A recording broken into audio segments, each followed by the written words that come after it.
নমস্কাৰ বন্ধুসকল এটা বিশেষ কথাত আপোনালোকৰ ওচৰলৈ আকৌ আহিব লগা হ'ল বিষয়টো মই ইতিমধ্যে দিছোৱে যে কথাটো হ'ল কি যে এখন বিশেষ ফটো ভাইৰেল হৈছে আপোনালোকে নিশ্চয়কৈ জানে ফটোখন অখিল গগৈ শিৱসাগৰ সমষ্টিৰ বিধায়ক অখিল গগৈ ফটো আৰু ফটোখন হৈছে বিৰোধী দলৰ লগত ক্ষমা কৰিব বিৰোধী দলৰ লগত গৈ পেলাই বিৰোধী বিভিন্ন বিধায়কৰ লগত গৈ পেলাই তেওঁ ৰাজ্যপাল সাক্ষাৎ কৰিছে তাত আমাৰ কোনো ধৰণৰ আপত্তি কৰিবলগীয়া কথা নাই এই কথাটো স্পষ্ট আৰু এই কথাটো যুক্তি আৰু ন্যায়নিষ্ঠ কথা যে AYDFৰ পৰা আৰম্ভ কৰি যিমানবোৰ বিধায়ক আছে বা যিমানবোৰ বিৰোধী দল আছে এই সকলো বিৰোধী দল বা সকলো বিৰোধী দল একত্ৰিত হৈ ৰাজ্যপালৰ ওচৰলৈ যোৱা বা একেখন সংবিধানৰ তলত থাকি বিৰোধীৰ যিটো ভূমিকা সেই ভূমিকাটো গ্ৰহণ কৰা সিমানখিনিলৈ আমি মানি ললোঁ বা সিমানখিনিলৈ আমি যুক্তি বুলি ভাবি ললোঁ কিন্তু আমি প্ৰশ্ন উত্থাপন কৰিব বিচাৰিছোঁ অখিল গগৈ ডাঙৰীয়াক যে অখিল গগৈ ডাঙৰীয়া আপুনি নিৰ্বাচনৰ আগত বহুত কথা কৈছিলে আপুনি নিৰ্বাচনৰ আগত কেৱল মাত্ৰ বিজেপিক প্ৰতিৰোধ কৰিবলৈ বিভিন্নজনে যেতিয়া কৈছিলে যে বিৰোধী উমৈহতীয়া শক্তিটোৰ লগত একেলগে থাকিব লাগে তেতিয়া একেজন মানুহ যিজন অখিল গগৈ আজি বিৰোধী বুলি কোৱা AYDFৰ লগতো গৈ পেলাই ৰাজ্যপাল সাক্ষাৎ কৰিব পাৰে তেওঁ কিন্তু সেইখন সময়ত নীতি আৰু আদৰ্শয়ে বিজেপিক প্ৰতিহত কৰিবলৈ একলগ হ'ব নোৱাৰে এটা কথাটো হ'ল কি যে যিসকলে AYDFক সাম্প্ৰদায়িক বুলি কৈছে তাত আমাৰ কোনো ধৰণৰ ক'বলগীয়া নাই AYDF সাম্প্ৰদায়িক অসাম্প্ৰদায়িক সেইটো এটা সম্পূৰ্ণ পৃথক কথা কিন্তু আমাৰ বেছিক কথাটো হ'ল আমাৰ মূল কুৱেশ্যনটো হ'ল বা মূল প্ৰশ্নটো হ'ল যে অখিল গগৈ নামৰ এই বিশেষ ব্যক্তিজনে আজি কেনেকৈ গৈ পেলাই হলিগলি কৰিব পাৰিছে বিভিন্ন সংবাদ মাধ্যমত এই কথা বতৰাবিলাক ওলাইছে বিভিন্ন সংবাদ মাধ্যমত এই কথা বতৰাবিলাক চৰ্চা হৈছে বা বিভিন্ন মিডিয়াত বিশেষকৈ ছ'চিয়েল মিডিয়াত কথা বতৰাবিলাক আহিছে যে কেনেকৈ কি সংক্ৰান্তত গৈ পেলাই আমিনুল ইছলাম বা অন্যান্য দলৰ নেতাবোৰক লাগিছে তেওঁ দেখোন সাংঘাতিক ধৰণে বিৰোধ কৰিছিল এটা সময়ত বিশেষকৈ মৌলানা বদৰুদ্দিন আজমল ডাঙৰীয়াক তেওঁ দেখোন সমালোচনা কৰিছিল এটা কথা কোনো কাৰণতে মই প্ৰাচুৰ্যপান নাথে কমিটমেণ্টটো মই চেঞ্জ কৰা মানুহ নহয় সেইখন সময়তো মই AYDFৰ লগত যিটো মিত্ৰতা সেই মিত্ৰতাটো মই সেইখন সময়তো কৈছিলোঁ যে বিজেপিক প্ৰতিহত কৰিবলৈ হ'লে একগোট হওক একলগ আহক কাৰোবাৰ মতে আজিৰ তাৰিখত আজিৰ ডেটত সেইটো এটা ভুল সিদ্ধান্ত বুলি কিছুমানে কৈছে বা মোৰ মন্তব্যটোক প্ৰাচুৰ্য এইটো ক'ব নালাগিছিল বা AYDFও এটা সাম্প্ৰদায়িক দল বা এনেকুৱা ধৰণৰ কথা বতৰাবিলাক কৈছে মোৰ যিখিনি শুভাকাংক্ষী আছে তেওঁলোকক মই সন্মান জনাইছোঁ ঠিক আছে আপোনালোকৰ মতে সেইটো মই সন্মান জনাইছোঁ ঠিক আছে AYDF বাৰু সাম্প্ৰদায়িক দল এটা প্ৰশ্নটো হ'ল এই সাম্প্ৰদায়িক দলৰ বিধায়ক হিচাপে নিৰ্বাচিত আমিনুল ইছলাম ডাঙৰীয়াৰ লগত অখিল গগৈ কেনেকৈ একলগ হ'ব পাৰিলে কুৱেশ্যনটো এইটো ডাঙৰ কথা এনেধৰণে অসমৰ ৰাইজক গুমৰাহ কৰি থকাটো অসমৰ ৰাইজক এনেধৰণে এটা কথা বতৰাবিলাক কৰি থকাটো বৰ যুক্তিপূৰ্ণ কথা নহয় বুলি আমি ভাবিছোঁ আৰু লগতে এটা কথা মনলৈ আহিছে বীৰ লাচিত খানাই যি ধৰণৰ প্ৰশ্ন উত্থাপন কৰিছে এইটোতো মই প্ৰাচুৰ্যপান নাথে কোৱা কথা নহয় বীৰ লাচিত খানাই আজি প্ৰেছ বিজ্ঞপ্তিৰ যোগেদি বীৰ লাচিত সেনাই আজি প্ৰশ্ন উত্থাপন কৰিছে অখিল গগৈ ডাঙৰীয়াদেৱক এতিয়া আমাৰ কুৱেশ্যনটো হ'ল যিবিলাক অখিল ভক্তই মোক বিভিন্ন ধৰণৰ মই যেতিয়া ফটোখন শ্বেয়াৰ কৰিলোঁ বিভিন্ন ধৰণৰ অখিল ভক্তই যেতিয়া কুৱেশ্যনবিলাক কৰিছে বা বিভিন্ন ধৰণে আত্মকৰণাত্মকভাৱে হৈছে বা আক্ৰমণ কৰিবলৈ তেওঁলোকে এটা সুযোগ বিচাৰি ফুৰিছে বা সুযোগ এটা বিচাৰি লৈছে তেওঁলোকৰ কুৱেশ্যনটো হ'লে বীৰ লাচিত খানাই যিটো যুক্তিনিষ্ঠ ন্যায়নিষ্ঠ আৰু যুক্তিৰে কথাটো সুধিছে সেই কুৱেশ্যনটো তুমি আনচাৰ দিয়া প্ৰথমতে ডলাৰ বগৰী দলে ইফালৰ পৰা সিফাললৈ গ'লি কালি যিজন মানুহ সাম্প্ৰদায়িক আজি সেইজন মানুহ সাম্প্ৰদায়িক নহয় কাইলৈ সেইজন মানুহ আৰু সাম্প্ৰদায়িক নহ'ব মোৰ ঘৰত আহি ভাত খাব মোৰ লগত কথা পাতিব আমাৰ কুৱেশ্যনটো হ'ল এইটো মানুহৰ চেণ্টিমেণ্ট এটা জড়িত হৈ আছিল সেইখন সময়ত বিজেপিক প্ৰতিহত কৰিবলৈ হ'লে সকলো বিৰোধী দল AYDFকে আৰম্ভ কৰি CPM CPML সকলো একলগ হোৱাটো যুক্তিপূৰ্ণ কথা আছিল কি কাৰণে বাৰে ৰাইজৰ দলে সেইখন সময়ত মানে বিৰুদ্ধাচৰণ কৰিছিলে আমাৰ কিন্তু জনা আছে আজিৰ তাৰিখত সেইটো জল পটকৈ হৈছে আমি নকওঁ বুলি ভাবিছিলোঁ কিন্তু ক'বলৈ বাধ্য এতিয়া মৰিয়নি সমষ্টিলৈ আহোঁ মৰিয়নি সমষ্টিত ৰূপজ্যোতি কুৰ্মী হাৰে জিকে বা বিজেপি হাৰে কংগ্ৰেছ জিকে CPM জিকে CPML জিকে সেইটো এটা সম্পূৰ্ণ পৃথক কথা ইলেক্টৰিয়েল যিটো পলিটিক্স সেইটো এটা সম্পূৰ্ণ পৃথক কথা আদৰ্শ এটা সম্পূৰ্ণ পৃথক কথা এতিয়া কথাটো হ'ল কি কৈ আছে যে বিৰোধী এক হ'ব লাগে এই বিৰোধী এক হ'ব লাগে তেওঁ কোৱা নাই এতিয়া যে ইয়াৰ পৰা অখিল গগৈ ডাঙৰীয়াই কোনো কাৰণত কোৱা নাই যে বিৰোধীত AYDF নাই সেইটো কথা কোৱা নাই বৰ্তমান মুহূৰ্তত কৈ আছে যে মৰিয়নি সমষ্টিৰ উপনিৰ্বাচনত বা মৰিয়নি সমষ্টিৰ ৰূপজ্যোতি কুৰ্মীক হৰুৱাবলৈ হলে বিৰোধী এক লগ হ'ব লাগিব এটা বিৰোধী বুলি কওঁতে আমি AIUDF কে আৰম্ভ কৰি সম্পূৰ্ণ বিৰোধী দলকে বুজিছো CPM CPML এটসেট্ৰা যিমানখিনি আছে আমি সকলোকে বুজিছো কংগ্ৰেছকে আৰম্ভ কৰি সকলোকে বুজিছো আকৌ একেজন মানুহে আকৌ অখিল গগৈ ডাঙৰীয়া দেৱে কি কৰিছিলে নিৰ্বাচনৰ আগত কৈছিলে যে আমি একলগ হম কিন্তু তাত AYDF থাকিব নোৱাৰে এইটো এটা সাংঘাতিক এটা মানে দুমুখীয়া কথা এই ধৰণৰ কথাটোহে আমি কথা ক'ব বিচাৰিছো আজি বহুতে কোৱেশ্চন কৰিছে আজি বহুতে প্ৰশ্ন উত্থাপন কৰিছে যে আপুনি স্থিতি চেঞ্জ কৰে স্থিতি আমি চেঞ্জ কৰা নাই আমি স্থিতি একেটাই আছো মই আকৌ পুনৰ দুহাৰিছো যিজন অখিল গগৈ ডাঙৰীয়াই গত নিৰ্বাচনৰ মানে এই নিৰ্বাচনৰ আগত এটা কথা কৈছিলে যে AYDF যদি থাকে সেই ঠাইত আমি নাই মৰিয়নি বৰ্তমান এই আগন্তুক উপনিৰ্বাচনত মৰিয়নি সমষ্টিত ৰূপজ্যোতি কৰ্মীকে বা অন্যান্য বিজেপিৰ কোনোবা XYZ কোনোবা পাৰ্টিক হৰুৱাবলৈ তেওঁ আকৌ কৈছে যে বিৰোধী একলগ হ'ব লাগে এতিয়া এই বিৰোধী যিখিনি বিৰোধীৰ বৰ্তমানৰ কথা কৈছে এই বিৰোধীত AYDF আছে নে নাই এইটো অসমৰ ৰাইজে জানিব বিচাৰিছে লগতে জানিব বিচাৰিছে বীৰ লাচিত খানাই যিকেইটা কুৱেশ্যন উত্থাপন কৰিছে সেইকেইটা জানিব বিচাৰিছে আমাৰ কথা চিম্পুল আৰু যিকেইটা মানে ৰাইজৰ দলৰ বা অন্যান্য যিখিনি অখিলপন্থী আছে তেওঁলোকে আমাক আক্ৰমণ কৰাতকৈ উত্তৰকেইটা দিয়াটো বেছি কথাটো ভাল মানে অসমৰ ৰাইজক উত্তৰ দিয়াটো অন্যতম এটা গুৰুত্বপূৰ্ণ বিষয় কাৰণ আমি কাৰো ধেমা ধৰা নহয় আদৰ্শগত কথাত আমি স্থিতিত অটল আছো আদৰ্শগত কথাত আমি আজিও হিন্দুত্বক আমি সিমানেই বিৰোধ কৰোঁ যিমান আগতে আমি হিন্দুত্বক বিৰোধ কৰিছিলোঁ এতিয়াও আমি হিন্দুত্বক কিমান বিৰোধ কৰোঁ আগলৈকো সিমানেই আমি হিন্দুত্বক বিৰোধ কৰিম সাংঘাতিক ধৰণে আমি মানুহৰ মাজত জনজাগৰণ সৃষ্টি কৰিব বিচাৰিম যে এই বস্তুটোৱে ভাৰতৰ অখণ্ডতা আনিব বুলি কোৱাতকৈ ভাৰতৰ ক্ষুদ্ৰ ক্ষুদ্ৰ জাতিসত্তা ভাৰতৰ ক্ষুদ্ৰ ক্ষুদ্ৰ বা অসমৰ ক্ষুদ্ৰ ক্ষুদ্ৰ জাতিসত্তাসমূহলৈ সাংঘাতিক ধৰণেৰে এটা ভাবুকি কঢ়িয়াই আনিব আৰু সেই ব্যৱস্থাটো আজি আৰু এটা কুৱেশ্যন কৃষক মুক্তি সংগ্ৰাম সমিতিৰ নিচিনা ইমান এটা ডাঙৰ সংগঠন কৃষক মুক্তি সংগ্ৰাম সমিতি বা অন্যান্য সংগঠন তোমালোকে যদি মোক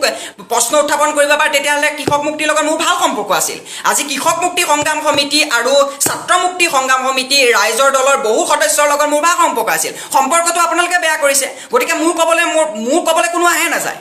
মোক আপোনালোকক কুৱেশ্যন কৰিবলৈ মোৰ কোনো হেৰি নাই কাৰণ আপোনালোকে মোক খুৱাই পিন্ধাই ৰখা নাই প্ৰথম কথা 2 নম্বৰ কথা মই কুৱেশ্যন উত্থাপন কৰিছোঁ কৃষক মুক্তি সংগ্ৰাম সমিতি ছাত্ৰ মুক্তি সংগ্ৰাম সমিতি আৰু ৰাইজৰ দলৰ যিখিনি সদস্য আছে তেওঁলোকে কুৱেশ্যন উত্থাপন কৰিছোঁ পেট্ৰলৰ লিটাৰ গৈ 100 টকা পালে খোৱা তেলৰ লিটাৰ গৈ পেলাই 200 টকা পালে আপোনালোকৰ এটা প্ৰতিবাদ নাই কিয় যিখন কৃষক বিৰোধী আইন বৰ্তমান দিল্লীত এতিয়াও কৃষকসকলে প্ৰতিবাদ কৰি আছে অখিল গগৈ ওলাই আহি সকলোতকৈ প্ৰথমবাৰৰ বাবে এটা আন্দোলন খাৰা কৰিব লাগিছিল যিখন কৃষক বিৰোধী আইন প্ৰত্যাহাৰ কৰাৰ স্বাৰ্থত আজিৰ তাৰিখত কিহৰ কাৰণে কৃষক মুক্তি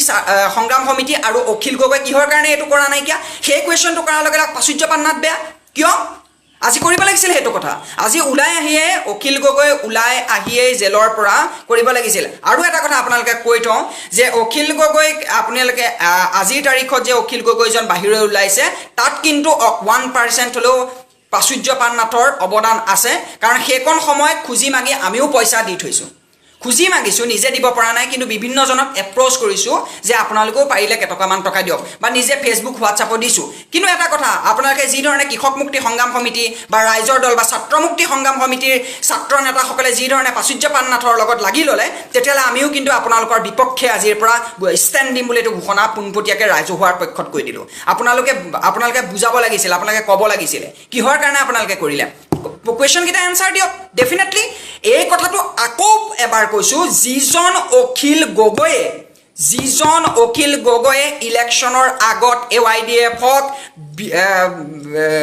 সাম্প্ৰদায়িক দল বুলি কৈ আঁতৰত ৰাখিছিল সেই AYDFৰ বিধায়কৰ লগত লীলা খেলা এতিয়া এইটো কেনেকুৱা ধৰণৰ কথা একেটা ঘাটতে পানী কেনেকৈ খাইছে যিটো ঘাটত পানী নাখাওঁ সেই ঘাটৰ কাষলৈকো নাযাওঁ বুলি অসমীয়া দেখাৰ কথা আছে কিন্তু সেই ঘাটৰ কাষলৈ এতিয়া বৰ্তমান কেনেকৈ যাব পৰা হ'ল আমাৰ কুৱেশ্যনটো হ'ল এইটো উৰেটো জীৱন অৰ্ধেক সংখ্যক জীৱনেই তেখেতে কংগ্ৰেছৰ লগত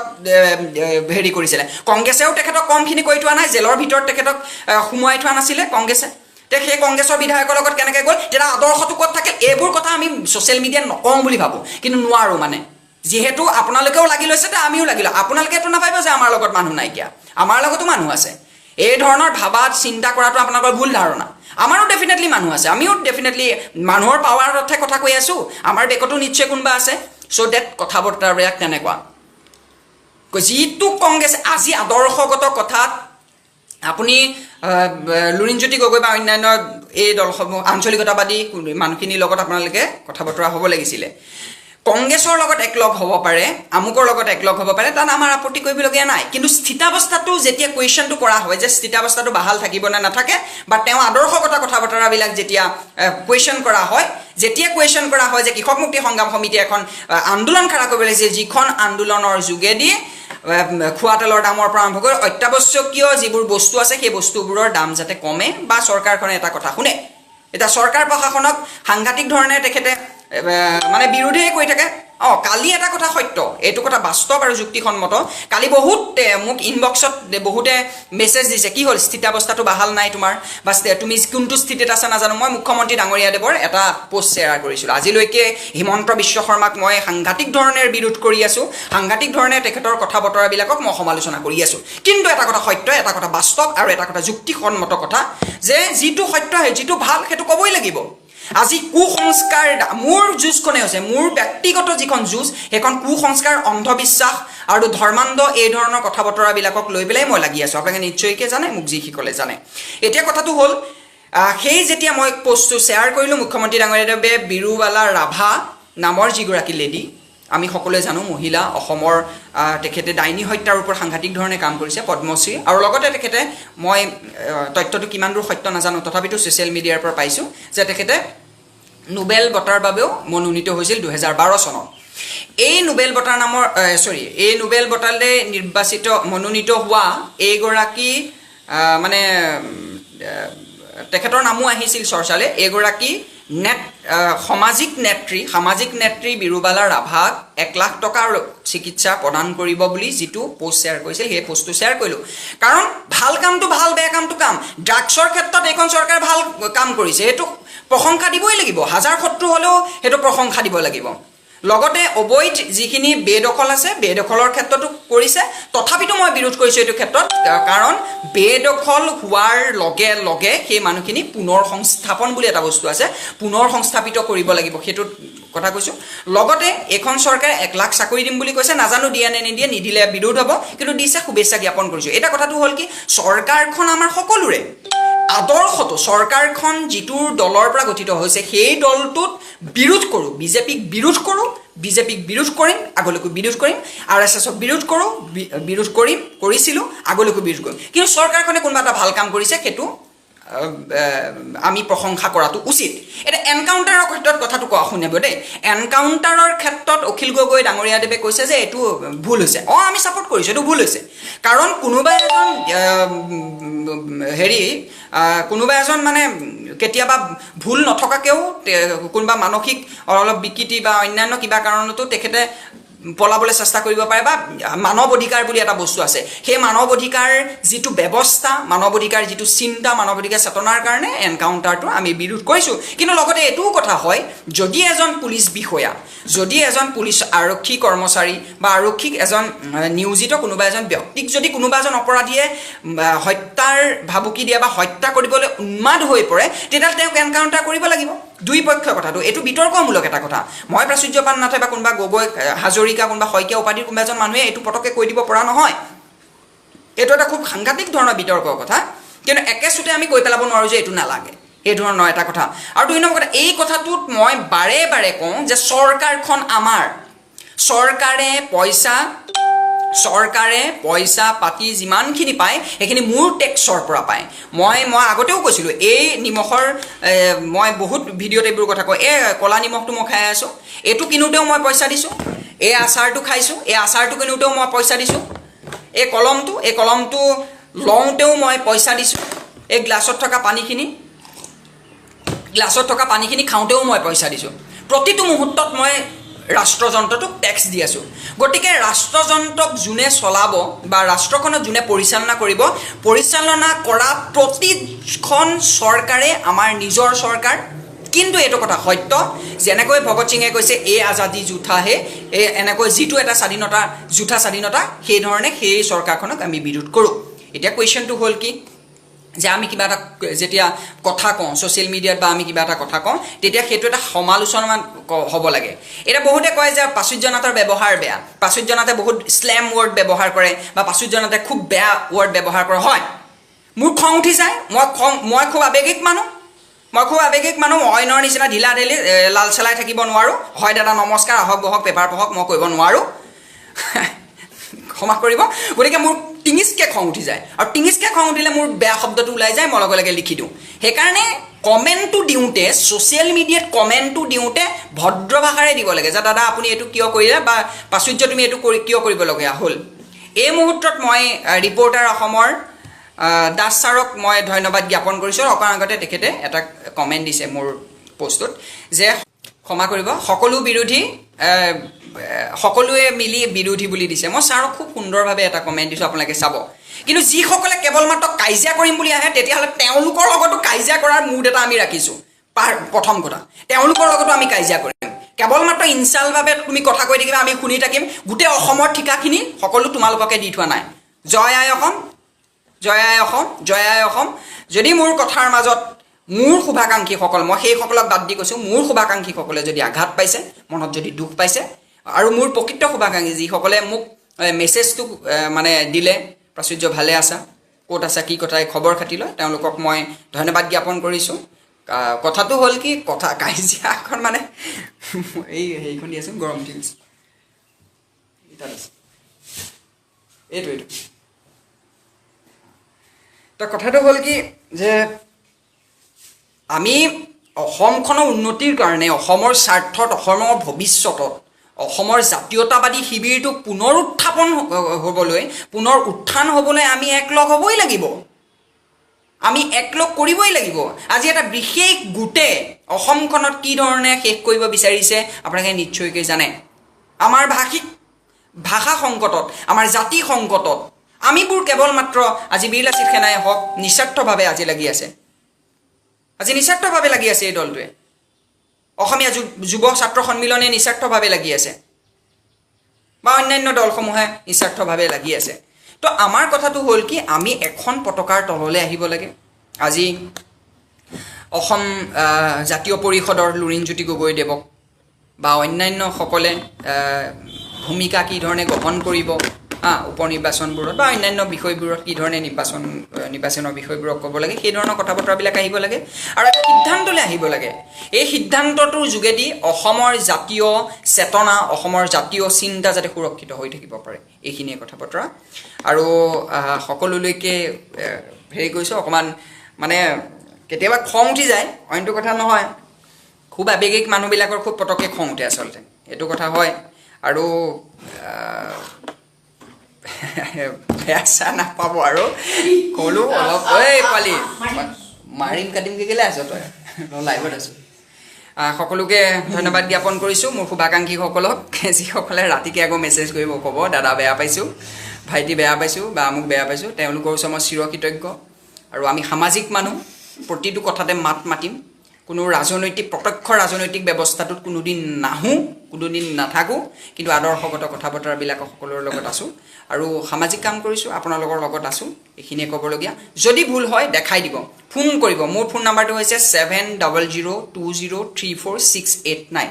7002034689 ফোন কৰিব আলোচনা কৰিব কথা পাতিম আৰু এই কমেণ্টে ফেচবুকে চব নহয় ব্যক্তিগত সম্পৰ্ক বুলিও আছে আকৌ কৈছোঁ 7002034689 মোক কিবা ক'বলগীয়া থাকিলে ফোন কৰিব কথা পাতি আমি আলোচনা কৰিম জয় আই অসম জয় আই অসম জয় আই অসম জয় মানৱতাৰ